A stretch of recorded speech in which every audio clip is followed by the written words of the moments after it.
The last time Montana State played in a volleyball game was in 2019 during the Big Sky tournament. And now 1 year, 1 month, and 27 days later, the Bobcats are finally getting ready to step back out on the court and kick off their spring season.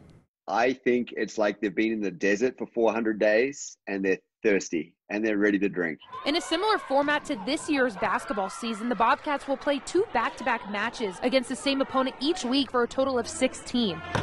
And with no non-conference games on the schedule, Montana State is jumping right into conference play with their first 2 game slate scheduled for Sunday against Northern Colorado. It's interesting because you get to go out and compete. You get to test yourself against everyone in the Big Sky, and there is an NCAA championship on the line as well. And yet, on the flip side of that, it does not count for eligibility for any of our players. It's really fascinating. But there will be one major change that the Big Sky is enforcing on the court this season. Big Sky has mandated that we wear masks both in practice and during play. So it's getting used to that and getting used to being effective with that on. The Bobcats have 11 returners this season, including 5 starters from last year's squad.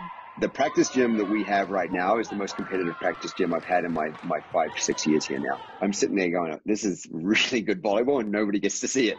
And after finishing the 2019 season with a winning record for the first time since 2012, the Bobcats were tabbed to finish 4th in this year's preseason Big Sky Conference coaches poll. I think last year was a huge turning point for us in getting a winning record and winning a quarterfinal. And I'm planning on this year being another turning point where we take another step forward. And the Bobcats' quest for a Big Sky championship begins Sunday at 2 p.m. in Northern Colorado. In Bozeman, Ashley Washburn, MTN Sports.